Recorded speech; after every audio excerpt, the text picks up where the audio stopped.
Welcome to Spotlight on Sydney, a showcase featuring interviews and live performances from Sydney's amazing array of working musicians. Through these showcases, we hope to give these hard-working, talented artists the exposure and recognition they deserve. Please share and help spread the word, and most importantly, please get out and support these wonderful artists and the venues that they play at. Together, let's all make Sydney again the live music capital of Australia. Our special guest for episode 4 is the New South Trio, a young band who have built a unique sound reminiscent of Corby, John Mayer, Gary Clark Jr. and John Butler. They are making big waves on the Sydney live scene and in fact just won the Sydney Blues Society's Best New Band for 2020. Spotlight on Sydney. Spotlight on Sydney. Spotlight on Sydney.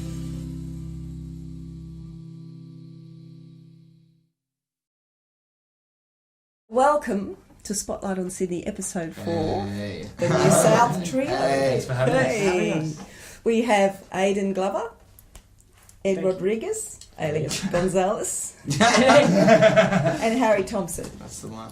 on guitar, bass and drums, obviously. Yeah. And guitar. We And swap it guitar, up. yeah, you And do the swap guitar, around, yeah. very talented. We winner just like to of- switch it up on people.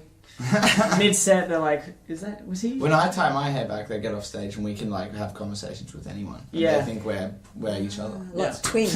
Yeah, so only one of us needs to turn up to most of the gigs. We just pretend we're the other person. Sounds good to me. Aidan and Harry, you went to school together at McDonald's College. Sure did. Yes. How did you meet? We were... Two shortest kids in the The school. two littlest kids by a country mile. Oh yeah. Harry was in the year above me, so Harry had been at the school since primary. I think he was maybe year 4. Yeah. Year 4. I joined in year 7. Harry was in year 8, and we were all in a combined music class for 2 hours a day. You just go and play music with other kids the same age as you for Chaos. every day. Chaos. It's chaos, but it's very fun chaos. You know, it's like definitely time well spent. Yeah, and we did that for 5-6 years basically. Every day we were playing music together. Pretty good way to grow Wow. up. to be Yeah. honest. And did you get to perform a lot at school, like live gigs? Lots. There were lots of opportunities to perform.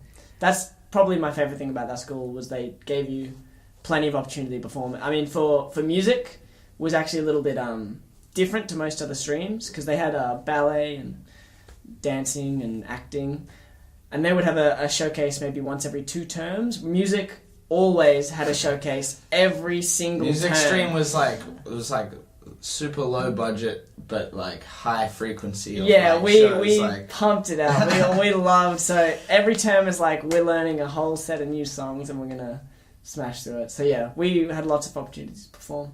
And you got to do... Did you get to do what music you wanted to do? Did you get to Pretty do... much. Yeah. Do they encourage originals there? Yeah, I mean, we had other classes where It's it was composition and class. things like that. But a lot of the stream stuff was they would choose songs for us, and then maybe we'd get the opportunity to choose some of our own. And different showcases, everyone got to choose their own and then audition and stuff like that. Great. So, yeah, we got plenty of opportunity to play. Fun times. Lots of songs. So, Harry, you play a lot of instruments. What do you play? A couple? A couple? Just the main ones, I guess. Yeah, a bit of guitar, a bit of bass, just enough to like structure pieces together, and drums, keyboards to understand the harmony. Bit of trombone. Oh, back when Yeah, I was come a on. wee lad. Oh, he's too A little modest. bit of It might trombone. come back. It might come back.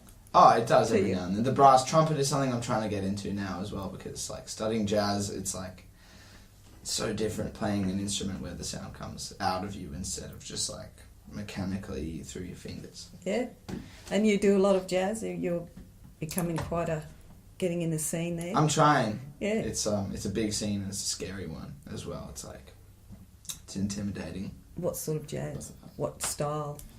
And anything that swings. Anything. Yeah, anything that swings and is like worth going to see live and carries a lot of energy. Anything with horns. You know. Right. So people that we kind of went to school with that went down that road as well, is like those are the people now that I'm spending a lot of time with. People like Yannick Coffey, and Leo Lara, other guitarists who are also studying jazz have kind of like become role models in terms of playing and like following them down this neck of the woods is like definitely something that I'm pretty happy about. Being able to be included in that conversation is really cool as well.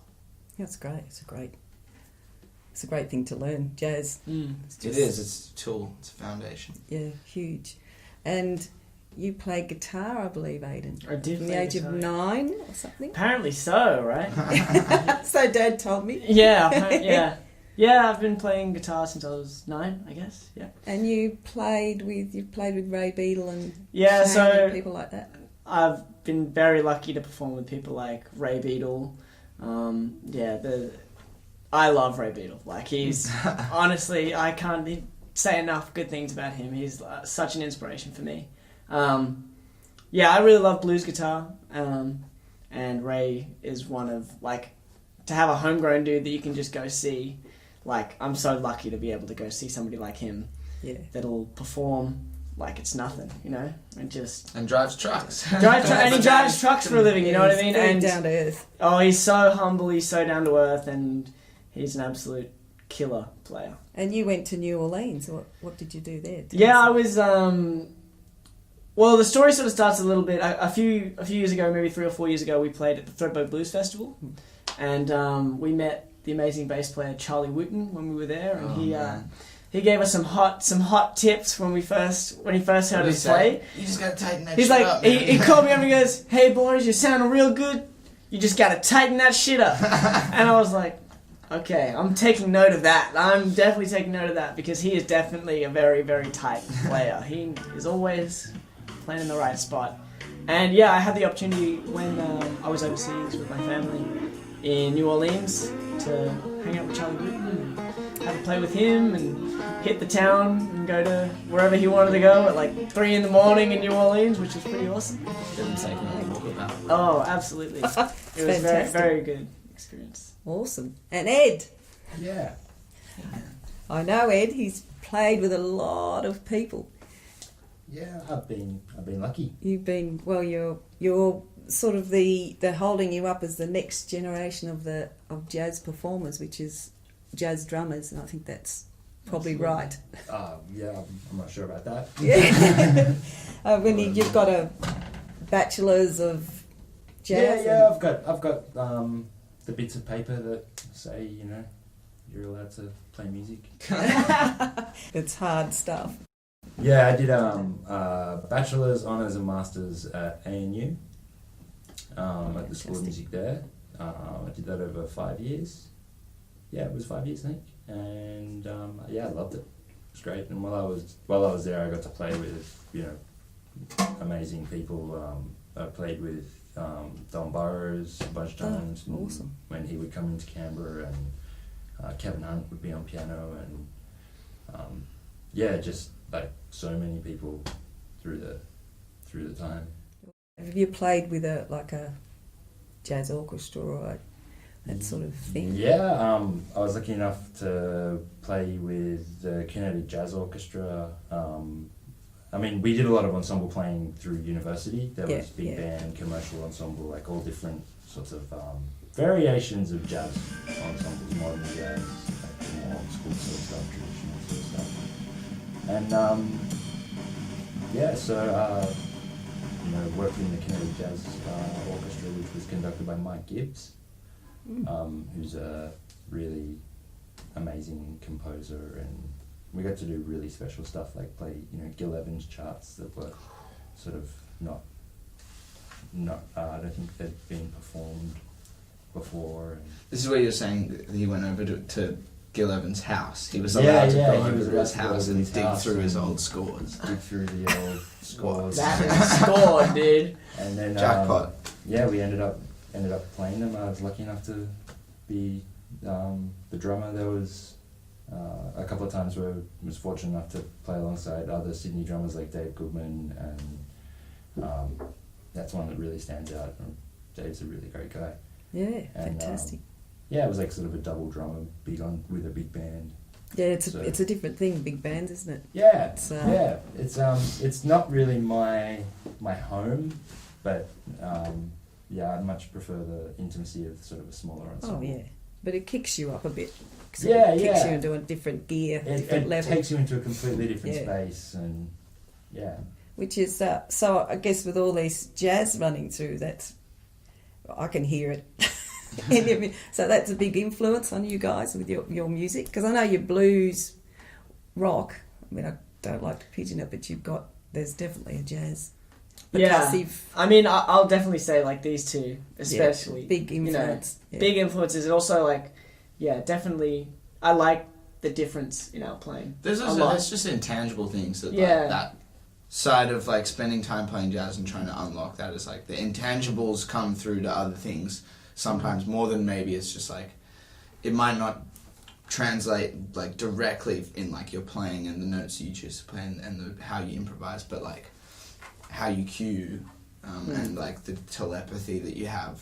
Yeah, it like, just in feels like there's a ensemble. stronger sort Yeah, of- and jazz is like that's when it comes into it. It's like how well we read and bounce off each other's ideas. And also, like, being able to, and, both these guys are fantastic at it, being able to play the same song, like, twice if you have to, but it being completely different every time. Yeah. And Yeah. I think that's probably something that is one of the biggest sort of takers from that sort of thing. Yeah, Mm. and You have to innovate. Yeah. Yeah, and Every it- time you play. Yeah. Definitely, we've noticed that across a lot of the songs. Like even covers we've played for a long time, they don't sound anything similar to when the first time we played them. They sound really like they're our songs now. I think that's a They new sound- thing. Yeah. I think that's like a last 6-12 months. Which is Yeah, really it's nice, real started It's to, like our sound is sort of imprinted on a lot of these things that we play. That makes it a lot more interesting for us to play as well, because we feel we can take it anywhere at any time. yeah, and comfortable And with usually each do. other. Yeah, Yeah, because that's a hard thing, trusting each other and yeah, definitely. being able to. And It just happens. Yeah. I love that I've been loving more and more that I have the chance to be able to stand back and play bass like alongside Ed while he's playing, because the power and the pull that you have in the group when you're on bass is so different to guitar. It is, yeah. It's actually really interesting. It's really cool playing a gig as well where you play bass and you play guitar, because you're like, oh, I'm grooving right now. Yeah, dude. It's And like you're I wasn't completely even different. appreciating Ed as much, I feel, when I was trying to do all You're the just singing, like there, but it's like, you say like you're in the groove, but it's Yeah. like the groove it's literally a groove, like you wear it down in Yeah. the same place to the point where it's like it fits, and then Exactly. it's there, and then you're there, but you're not there. It's smooth. Yeah.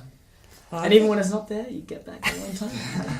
And I think that's what's missing today, because there's not a lot of bands that are playing together all the time, rehearsing together, writing together. It's a lot of fly-ins, depths.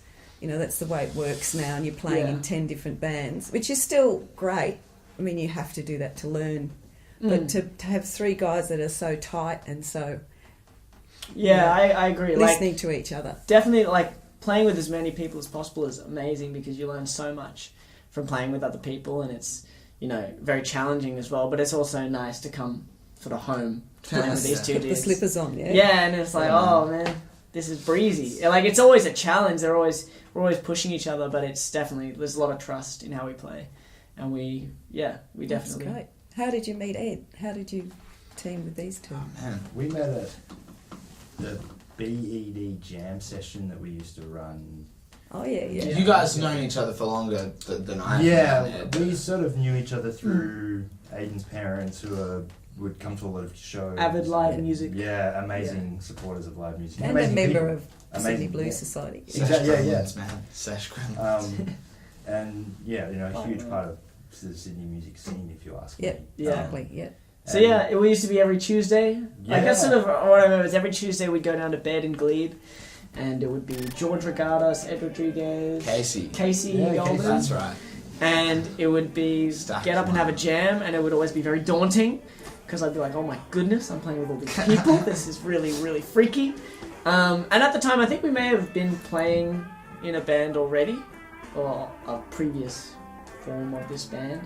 And then, Still in primary Yeah. stages, I guess. yeah, and so we'd been playing with Ed for a while, and then we didn't have a drummer. There was, we lost our drummer, and we thought, oh, well, we need somebody for Threadbow. I think that was what it was. We needed somebody for Threadbow Blues Festival, and we asked Ed if he could do it, and he was. You just want to. Do you want to just do it? Yeah. Like all the time. He was Yeah. Like, Yeah, after it was like, and then once Why we had not? that, there were discussions. great Oh, players. when are we finding another drummer? Blah blah blah.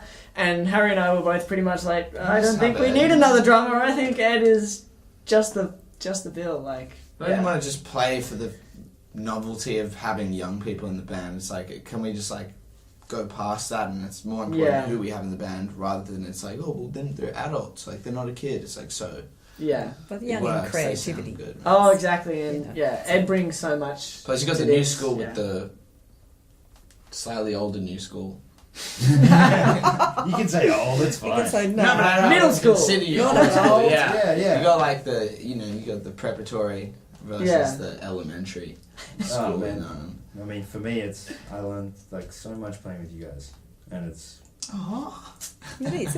It's a different. it is. It is because you're coming from a completely different place to where we've been the last Yeah. few years. You sort of get a little bit complacent, even though you got to try and keep that creativity up. But then when you have fresh young blood, and you just sort of go, wow, oh okay, you're going there. Okay, yeah, that's good. I'm going there too. Or Yeah. let's go there as well. Yeah. And like showing find new music from these guys, and Yeah. just like all sorts of things. That's great. And the name. Where did the new... Now, does it mean the New South as in Southern music, or does it mean New South Wales? I mean, Here we go. Come Don't on. read I mean, into we it too names. much, man. there's Seriously.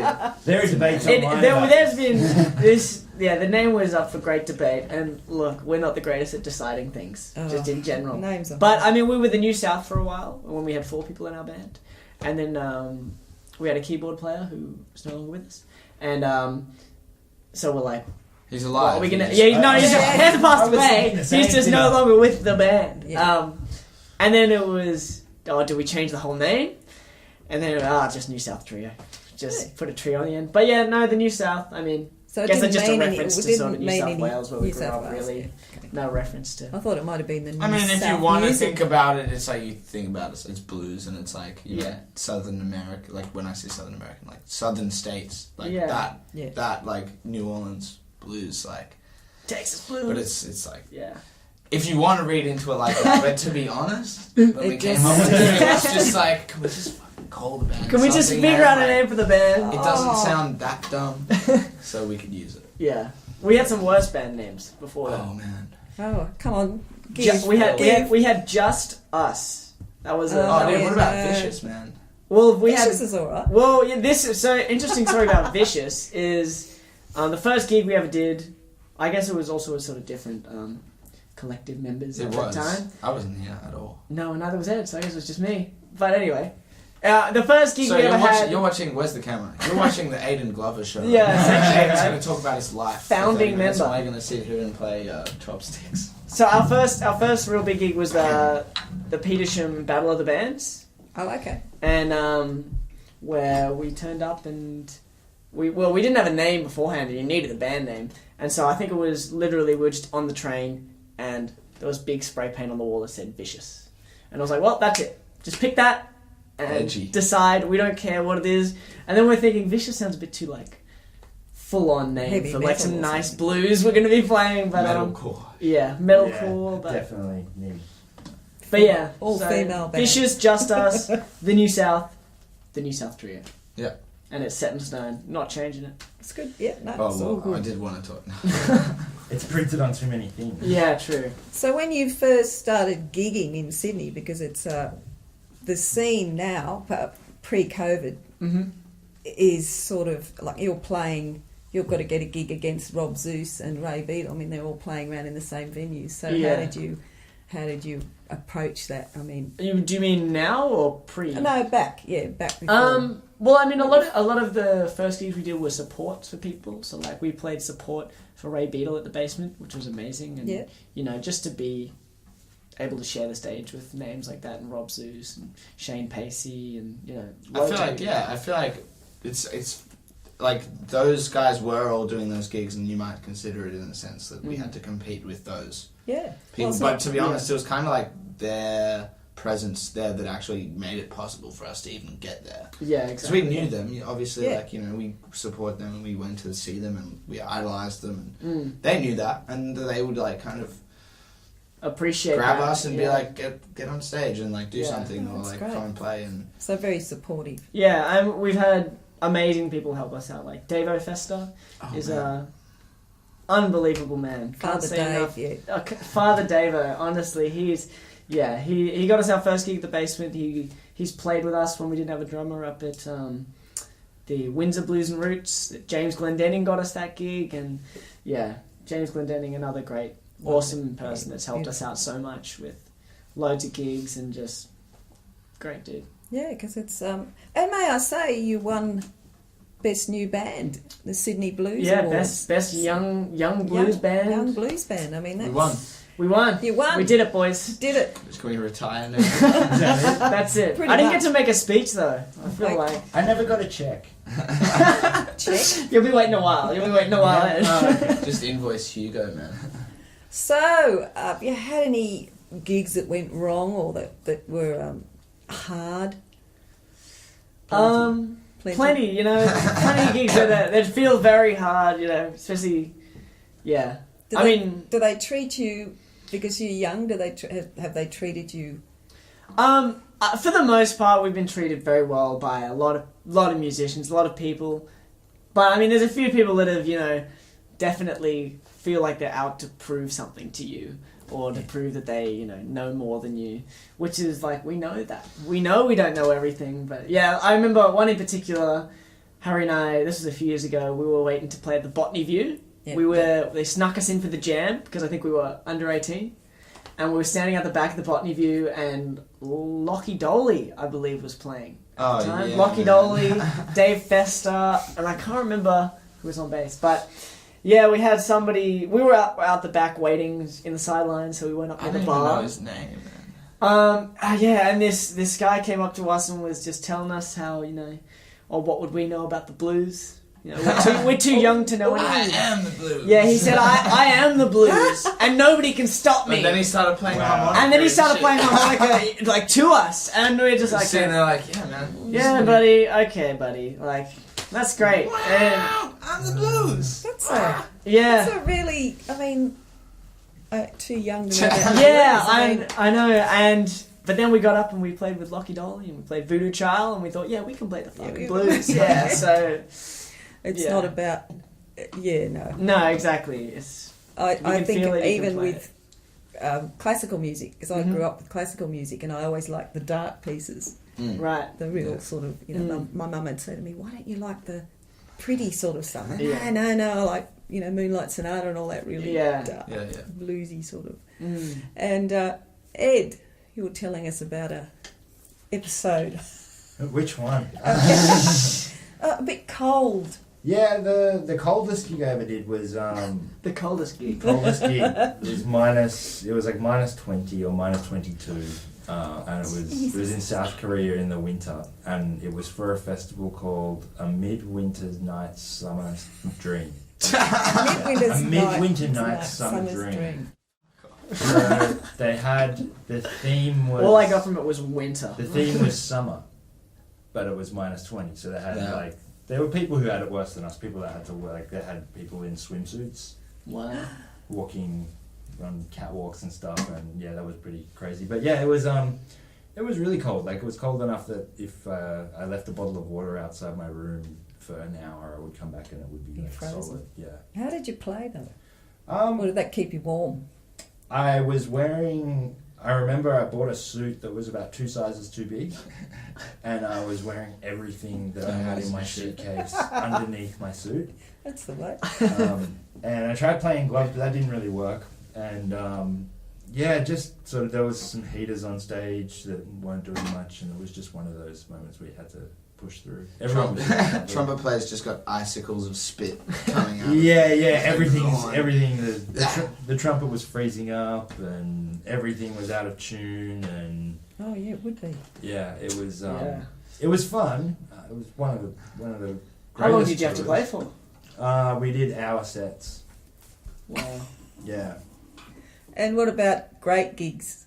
So you guys have played Tumba Fest. Tumba Fest, that was fun. Was that great. just pretty recently? loose, man. That was pretty recently. That was Jan- February something, January. I think it was January. Pre-COVID. Yeah, pre-COVID. It was really cool.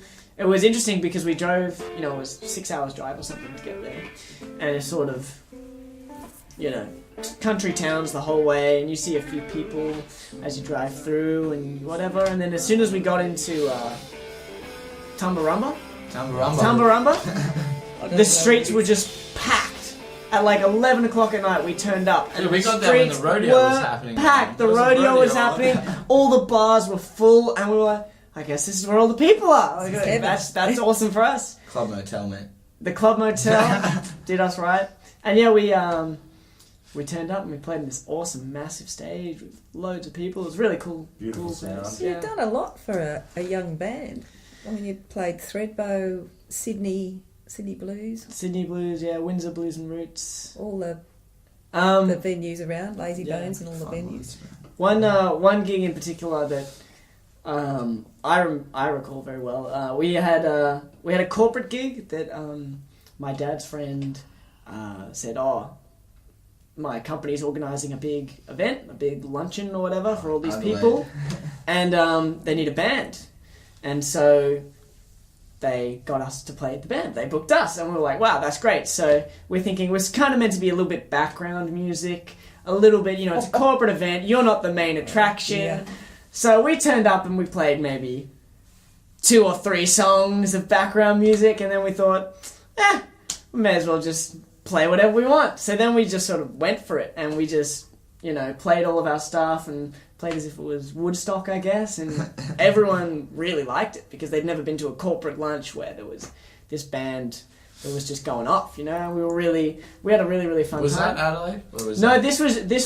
this was at the That was Hilton at the- in that was at Sydney, Sydney. and from that, somebody who was at that conference really liked how we played, and he actually booked us Got us and on paid for our flights. flights to Adelaide to go and play at his luncheon that he organised at Adelaide Zoo. And we were just With a real at the awesome airport, like, community. are we getting flown to Adelaide right now to play for this guy's thing? Sure, like that's pretty awesome. So Yeah, that's great. that was a very, very cool And you- connect. And yeah. A lot of musicians your age are coming up and using social media to play live streams and things like that. But you guys are a real band, and you're playing gigs and learning your craft and creating it. It's fantastic. It must be. But do you realise that you're quite? There's not many around. Yeah, I mean, You well, know? we also know that we definitely could do more on the social media front as well, like to promote ourselves and to get out there and be That's one of seen. the harder parts of it, I Yeah. think, for us, Yeah. is to like Because we love playing, post all the time and get Yeah. people know how to rally people online. But I mean, social media is good. It was like It is it's good. not to discredit it because it's on social media and it's not in real life. It's a platform that people can share their like art, and they have this expression that they can get out. Yeah, but I think the art of playing live for a lot of Yeah, bands we definitely is being lost. love playing live. Just because there's no venue, there's not many venues. That's true. Yeah. And you had an album out. Yeah, a little EP, I'd say. I'm not sure if I'd call it an album. Couple singles. It's got a couple of Yeah, singles. 2 of them are radio edits, and 2 of them are the actual length. Yeah. So I guess it's 4 songs. So. But yeah, it's got Cold Stone Blues in Sydney. Those are the ones we recorded at One Flight Up. One Flight Up. Yeah. One Flight Adam Up. Barnes. Shout out Adam Barnes, the- sick producer. Yeah, Killed those amazing songs. engineer. Amazing studio. Yeah, really cool. And you want to do lots of studio stuff. Yeah, definitely. We just need to pull our finger out and get it done. It's hard. Yeah. We It got is ideas, hard. man. We got ideas. We've got Plenty loads of ideas. We just need to sit down and bust them out and gig them and know them, and then we'll be ready to go in and do them. Well, that's- Easier than we did the first time. Like the first time we went in, it was definitely a new experience recording, all this stuff.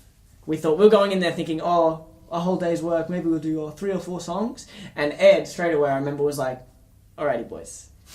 I'm 2 thinking songs. 2. Let's aim for 2 songs. I And think we're we like, said okay. we said 1 today, Yeah. and we'll see how we go tomorrow. And then 5 sessions later, it was like, yep, we finished 2 maybe. Yeah.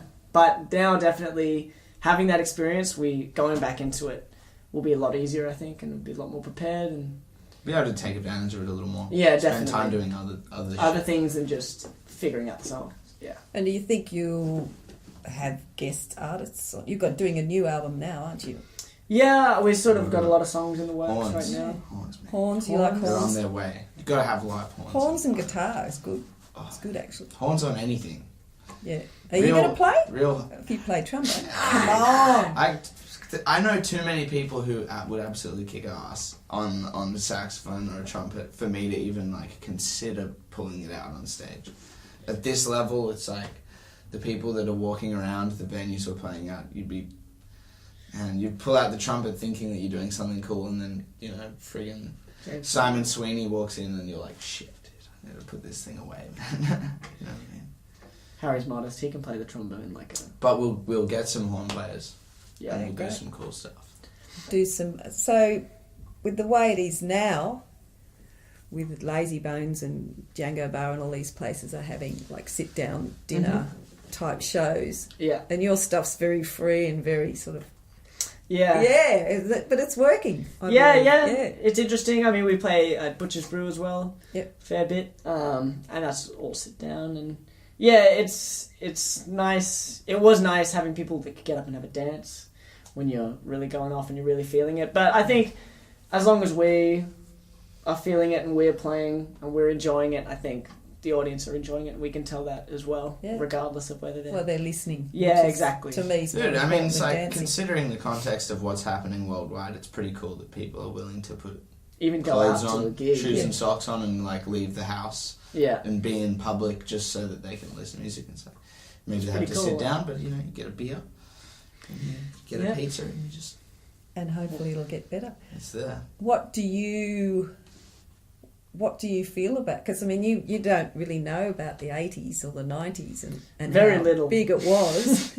So you're. I feel like we have a pretty good idea of how big it Yeah. was. But, like, I don't know. We weren't I don't alive know. for it, but like Yeah. contextually, it's like we know and understand that it's like Yeah. it doesn't really compare to what's happening now in terms of like our art is live music. Yeah. Mm. And So you live just got to music keep means something doing it. different now. Live Yeah. music now is so much more about production than it was, and so much more about like tailoring this tune, like tailoring a recording into something that like is so clean. And back then it was more about like what is it going to be like live, Yeah. what's the Yeah. live aspect of the performance, which is something that we try and channel. Yeah.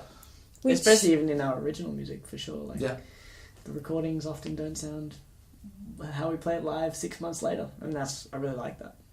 Part of Yeah. that is just because we forget, but it's like, Yeah, but I mean, Yeah, I totally meant to do that. yeah, and then you just keep repeating the same mistake, and it's like, well, sounds good, I guess. Well, I think it may be the way to bring it back to those times. Yeah, Because someone's got to do it.